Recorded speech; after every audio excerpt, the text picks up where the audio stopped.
మరోసారి పీపీపీ విధానంలో మెడికల్ కాలేజీల నిర్మాణం అదేవిధంగా దాని వ్యవహారం మరోసారి తెర మీదకి వచ్చింది. గతంలో మెడికల్ కాలేజీల నిర్మాణ పనుల్ని పీపీపీ విధానంలో ప్రైవేట్ సంస్థలు వ్యక్తులకు అప్పగించేందుకు ప్రభుత్వం టెండర్లు పిలిచినా జగన్మోహన్ రెడ్డి గారి హెచ్చరికల నేపథ్యంలో టెండర్లో పార్టిసిపేట్ చేయడానికి ఎవరు కూడా రాలేదు. సో ఆ టైంలో మెడికల్ కాలేజీల నిర్మాణం అదేవిధంగా దాని వ్యవహారం మొత్తం కూడా సైడ్ అయిపోయింది.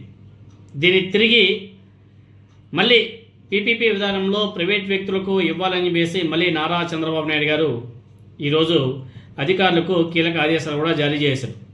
రాష్ట్రంలో పీపీపీ విధానంలో తలపెట్టినటువంటి మెడికల్ కాలేజీల పనులు నెల రోజుల్లో ప్రారంభించేలా ఆయా సంస్థలకు అప్పగించాలని చెప్పేసి చంద్రబాబు నాయుడు గారు అధికారులను కూడా ఆదేశించేశారు. ముందుగా ఫేజ్ 1లో 4 మెడికల్ కాలేజీ మార్కాపురం, మదనపల్లి, పులివెందుల, ఆదోని మొదలు పెట్టాలంట.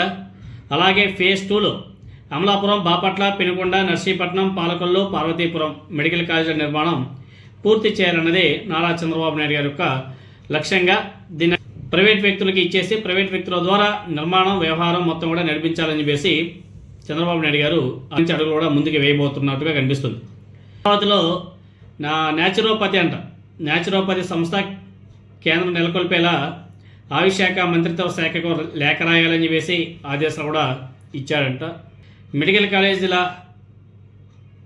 నిర్మాణం కానీ మెయింటెనెన్స్ కానీ పీపీపీ విధానంలో వద్దని రాష్ట్ర ప్రభుత్వ నిధులతో కానీ లేకపోతే కేంద్ర ప్రభుత్వ నిధులతో చేపట్టాలని చెప్పేసి వైఎస్ఆర్ కాంగ్రెస్ పార్టీ పట్టుబడుతుంది.